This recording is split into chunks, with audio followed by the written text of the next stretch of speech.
بسم اللہ الرحمن الرحیم.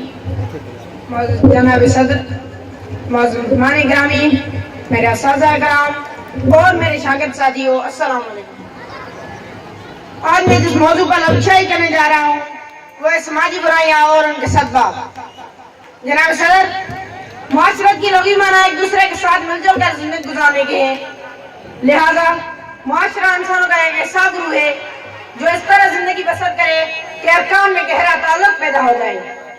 سب ایک دوسرے کے لیے ہمدردی و غمگساری، اخوت و محبت بلکہ احسان و قربانی کا مظاہرہ کرے. معاشرہ جسے ہم سماج بھی کہتے ہیں، اس سماج میں جہاں اچھائیاں پنپتی ہیں اور برائیاں بھی جنم لیتی ہیں، اگر کسی سماج میں اچھائیاں ہی اچھائیاں ہو تو وہ معاشرہ مثالی معاشرہ ہوتا ہے.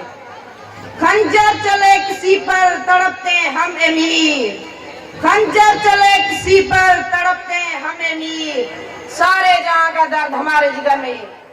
جناب صدر، انسانی مدن انتباہ ہے بقول ارسطو انسان وہ سماجی حیوان ہے، یعنی وہ معاشرت پسند ہے جو تنہا زندگی نہیں گزار سکتا. یوں بھی وہ روزمرہ کی ضروریات اور غمی و خوشی کے لمحات میں دوسرے کا محتاج ہے. علاوہ ازیں و تنہائی اور اکلوتاپن قید خانے سے کم نہیں، اور کوئی سی شعور ایسا نہیں جو خلوت نشینی کے بے بسی کے عذاب کو دعوت دے. حاضرین محفل، ویسے بھی سب انسان برابر ہیں، سب کی سوچیں اور عزم و عمل کی راہیں ایک جیسی منزل مقصود کی متلاشی ہے. آخر ایسا کیوں نہ ہو؟ وہ ایک ہی باپ حضرت آدم علیہ السلام کی اولاد جو ہیں، اخوت و بھائی چارے کا تقاضا ان کی فطرت کا خاصہ ہے. قرآن پاک کی سورہ نساء میں ارشاد باری تعالیٰ ہے کہ تمہیں ایک جان سے پیدا کیا گیا، اور اسی طرح حدیث نبی صلی اللہ علیہ وسلم ہے کہ تمام کے تمام لوگ حضرت آدم علیہ السلام کی اولاد ہیں اور حضرت آدم علیہ السلام مٹی سے پیدا ہوئے. الغرض تمام بنی نوع انسان ایک باپ کی اولاد اور آپس میں بہن بھائی ہیں.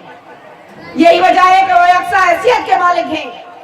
کوئی گورا کوئی کالا، چھوٹا بڑا، شاہ و گڈا، عربی و عجمی، مغربی و مشرقی وغیرہ نہیں ہے. ہاں، اگر کوئی تفریق و امتیاز ہے تو صرف تقوی اور پرہیزگاری کی بنا پر ہے. اسلام کے واضح احکامات کے باوجود اگر کوئی خود کو دوسرے سے افضل و برتر، امیر یا طاقتور سمجھتا ہے تو وہ فتنہ و فساد کی چاڑے، اور ایسے ہی ناحق اندیش اور ناپسندیدہ نسل کا قلہ کما کرنا ہر دوسرے انسان کا فرض ہے کہ اسے ہاتھ سے منع کرے. اگر دست و بازو میں ہمت نہیں رکھتا تو زبان سے منع کرے. اگر اس عادت سے معروف ہے تو کم از کم اسے دل ہی میں برا جانے. اگرچہ یہ ایمان کی کمزور ترین صورت ہے، گویا دوسرے میں بگاڑ پیدا کرنے والے ایسے انسانوں کی اصلاح ہم سب کا فرض ہے. اس کے برعکس نیکی پھیلانے اور اچھائی کی اشاعت کرنے کا بھی حکم دیا گیا ہے.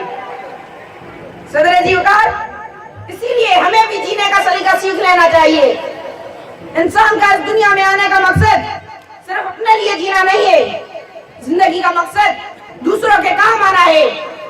انسان وہی ہوتا جو اپنے لیے نہیں بلکہ دوسروں کے لیے جیتا ہے اور اس معاشرے میں پھیلی برائیوں کو ختم کرتا ہے، ہر طرف امن و سکون کا طبل بجاتا ہے اور اس معاشرے میں پھیلی برائیوں کا سبب کر کے اسے پرامن اور خوشگوار معاشرے کی راہ دکھاتا ہے.